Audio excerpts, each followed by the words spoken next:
Enfim, nosso primeiro podcast. Saudações a você que está me ouvindo nesse momento. Eu sou Lucas Teles, sou tarólogo, cartomante, terapeuta holístico, entre outras coisas. A pedido de algumas pessoas, aliás, de muitas pessoas que acompanham minha trajetória com os oráculos, inclusive alguns alunos, eu resolvi falar de oráculo para iniciar esse podcast, porque a minha história, principalmente a profissional e também a história da arte e ofício terapia holística, se iniciou com o baralho cigano. Então eu resolvi criar mais ou menos o podcast para contar um pouco da história do Petit Lenormand, que se tornou meu principal oráculo de trabalho, de dia a dia, e eu ainda não sei bem como é que vai ficar estruturado isso, tá? Eu vou pegar parte do material que eu utilizo para cursos e vamos seguindo, tá bom? Então, se você quer saber a história do Petit Lenormand e descobrir se é algo mirabolante, se é algo tão incrível assim como a gente pensava ou como algumas pessoas ainda pensam, me acompanhe, tá bom? Vamos lá. Então, tudo tem uma história, uma origem, um princípio, e não seria diferente com o Petit Lenormand. A história do seu surgimento, ela de fato é rodeada de mistérios, de misticismo, e a sua criação e sucesso é de fato dada a uma cartomante em específico, e também ao povo cigano, que certamente contribuiu muito para a divulgação desse oráculo. Então vamos seguindo falando do jogo lúdico que se tornou um oráculo, né? E essa história ela se inicia com um propósito que não é tão mágico ou tão fantástico quanto a gente pensa ou pensava. Bom, uma pesquisadora americana chamada Telly Godwin, ela nos conta em suas pesquisas que a primeira versão do baralho que traria inspiração para a criação dos decks Lenormand era, na verdade, um jogo que foi criado com um propósito lúdico, tá? Esse jogo foi criado na Alemanha com o nome de Das Spiel der Hoffnung. Eu não sei se a pronúncia é essa, mas eu posso deixar escrito aí onde eu vou hospedar esse podcast para vocês darem uma pesquisada. Todavia, em português, é chamado de Jogo da Esperança. Vocês podem pesquisar o Jogo da Esperança. Esse jogo foi criado em 1799 e graças não somente a essa pesquisadora estudiosa, mas também a outros nomes como Mary Kay Green, Ellen Reading, Marcus Katz e outros nomes que nos trazem documentos, tá? Nos trazem documentações válidas que comprovam a origem do Petit Lenormand. Essas pesquisas e documentos nos mostram que a origem desse oráculo não é tão mágica e sobrenatural quanto gostaríamos de crer que fosse.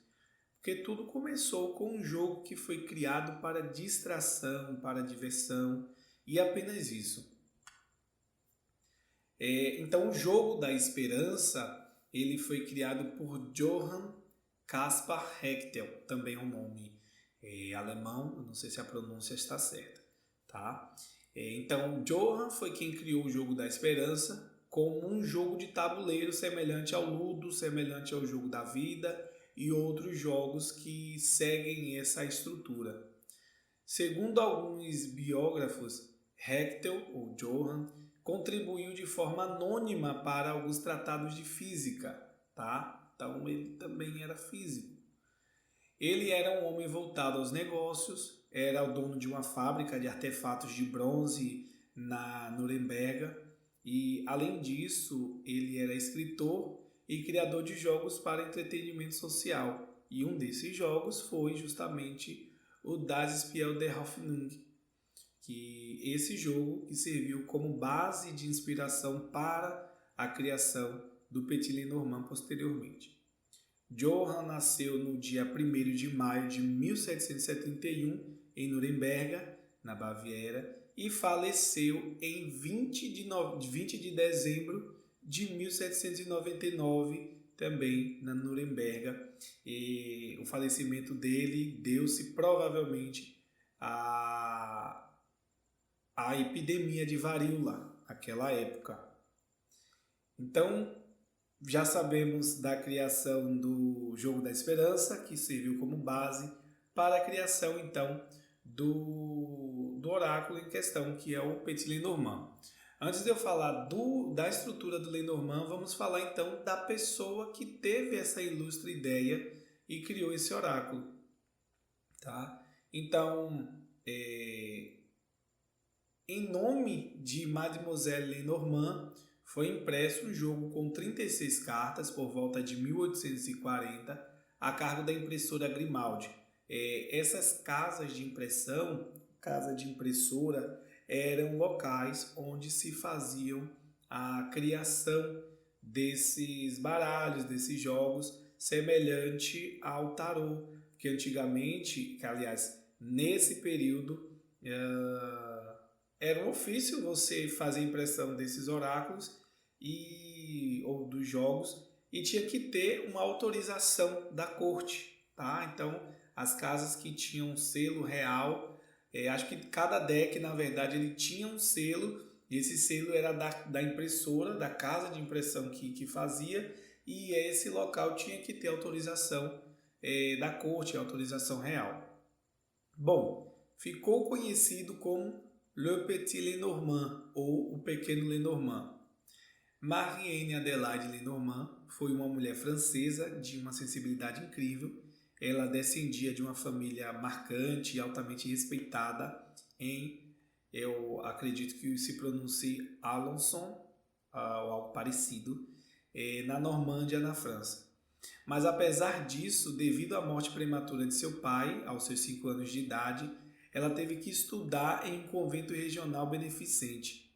Em 1786, ela deixou Alençon e foi para Paris, ainda muito jovem, e passou a trabalhar como costureira para ganhar a vida e seguiu trabalhando como vendedora durante algum tempo antes de despontar seu talento como vidente e cartomante. Em algumas pesquisas eu vi alguns relatos, alguns indícios de que Madame Lenormand ela já tinha uma inclinação ao esoterismo, então ela tinha um conhecimento sobre astrologia, sobre astronomia, sobre quiromancia, entre outras artes, tanto divinatórias quanto outras, vamos dizer assim, ciências, né, esotéricas. Não sei bem se essa seria a palavra correta, mas vamos seguindo. Num curto espaço de tempo, Emilie Lenormand ela se tornou uma conselheira muito importante, aconselhando ricos e poderosos da capital francesa, trazendo a corte para a Rue Toulon, e tanto quanto nomes ligados à Revolução Francesa, por exemplo, como Joséphine de Beauharnais, foi a primeira esposa do imperador Napoleão, quanto Marat, Robespierre e Saint-Just. Sinta-se livre para fazer uma pesquisa sobre essas pessoas para que você compreenda melhor. Após o fim do Império Napoleônico, durante o Congresso de Aachen, em 1818, quando as potências europeias discutiam novas barreiras ao Estado francês, Emilie Lenormand foi consultada por diplomatas de vários países, tornando-se ainda mais conhecida. Então, ela se tornou tão influente que tantas pessoas da região onde ela morava, da França, quanto de outros países, vinham para usufruir-se de seus aconselhamentos, que ela fazia isso com o próprio oráculo que ela acabou desenvolvendo. Sua influência, contudo, perturbava os grupos oponentes que a colocava sob a investigação da Igreja, e exatamente no ano de 1821, em Paris, ela foi acusada de heresia por adorar e difundir a imagem do arcanjo Gabriel. E a corte sentenciou a Madame Lenormand a 1 ano de prisão e a uma multa elevada, mas uma apelação da Corte Suprema livrou a Madame Lenormand do cumprimento dessa sentença. Sua liberação foi comemorada por muitas pessoas, mas desde então ela mostrou-se arredia ao setor político, atendendo com muita discrição seus consulentes, tá? Ela acabou sendo mais cautelosa por conta desse infortúnio. Madame Lenormand permaneceu bastante popular até a sua morte, que muito provavelmente as datas mais aproximadas que eu achei foi em 23 de junho de 1843. Cidadãos incontáveis de todas as classes sociais prestaram homenagens durante o seu enterro. E logo após a morte de Millet Lenormand, diversos jogos de cartas surgiram, trazendo os nomes famosos da Rue Toulon, um deles o oráculo de cartas de Millet Lenormand, e rapidamente tornou-se conhecido no mundo inteiro.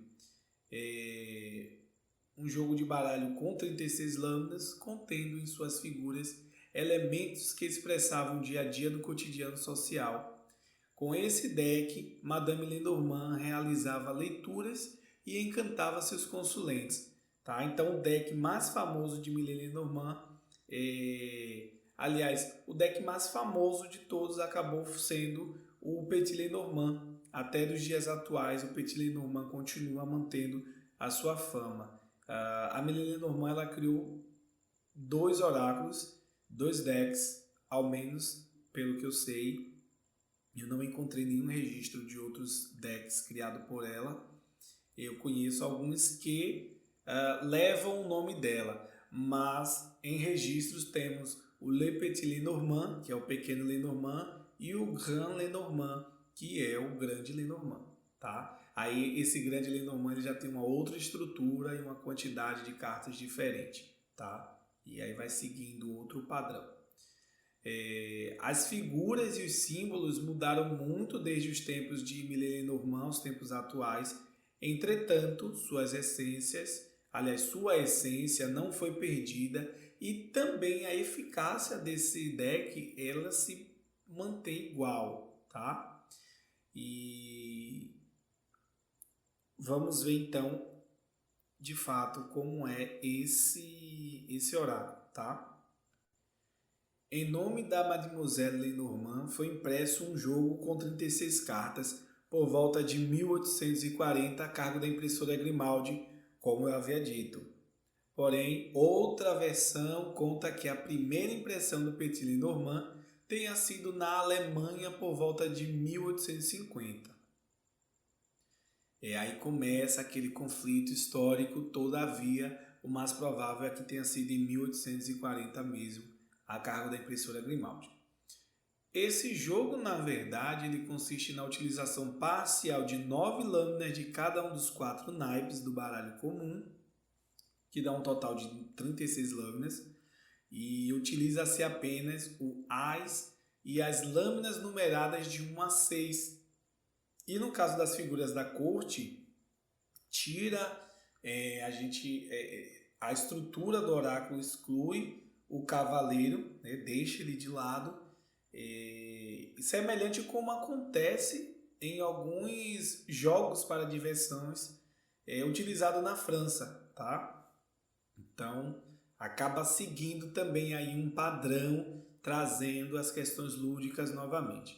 A explicação para isso é a existência de jogos populares como Piquet, que utilizava apenas 32 cartas do baralho comum, que aí excluía do 2 ao 6 de cada naipe, e é o mesmo caso das 36 lâminas utilizadas no truco.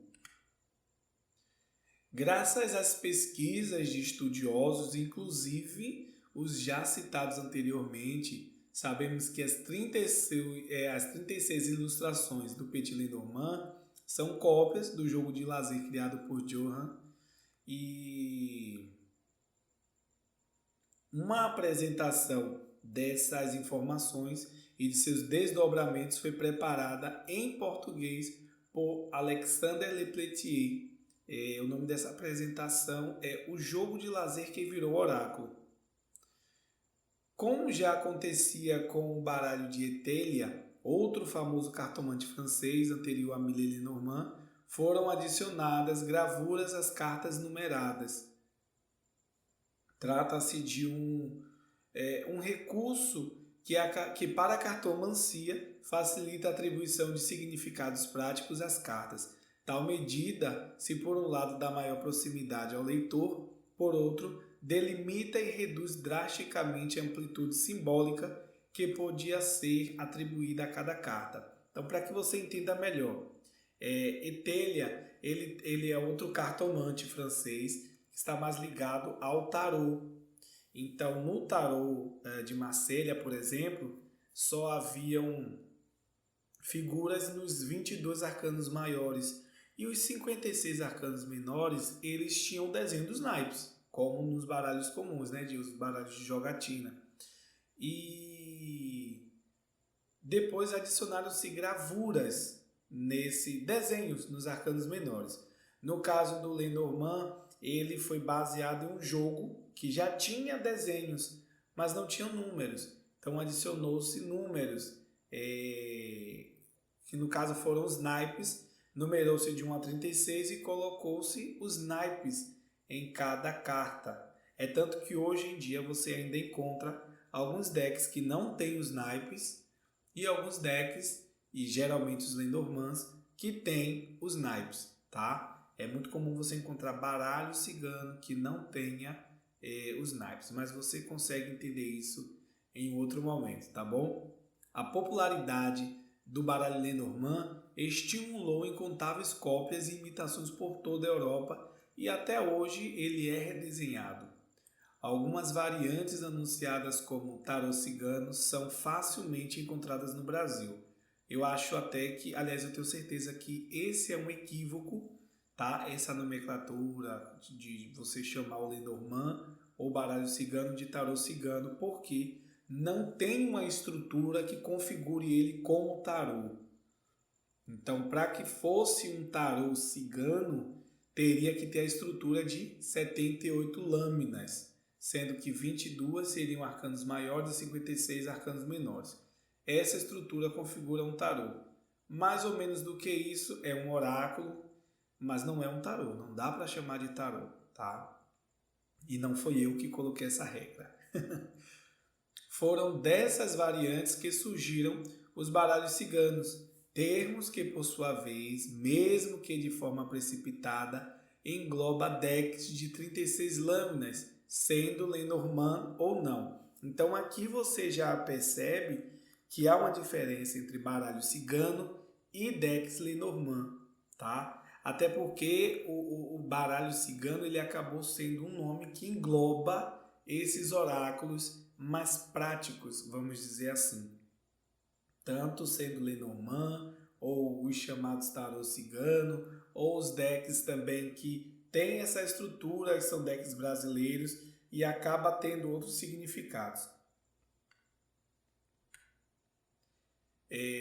A questão de chamarmos popularmente de baralho cigano é a seguinte: o povo cigano é um povo nômade, é um povo peregrino, nômade não, acho que peregrino seria mais correto. É um povo que está sempre em movimento, indo de um lado ao outro. E passam levando pelo caminho que eles percorrem a sua cultura e também absorvem a cultura daquele local que eles chegam. Os ciganos já tinham a sua cartomancia, utilizavam o baralho tradicional para fazer as suas previsões, para fazer sua mancia, e acabaram encontrando com o Lenormand, com o Petit Lenormand, e já se familiarizaram porque era semelhante ao que eles já faziam, que eles usavam. Então eles incorporaram esse oráculo às suas práticas e foram divulgando esse oráculo por onde passavam, tá? Então, eles de fato contribuíram significativamente para a popularização desse oráculo.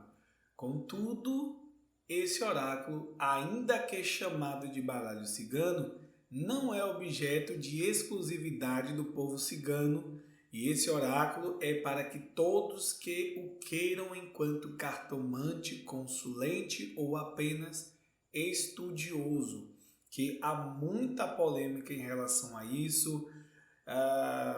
Eu pretendo até responder porque existe muita pergunta sobre isso e eu vou fazer em um podcast separado, até mesmo para dar uma outra explicação, tá? Mais detalhada sobre isso.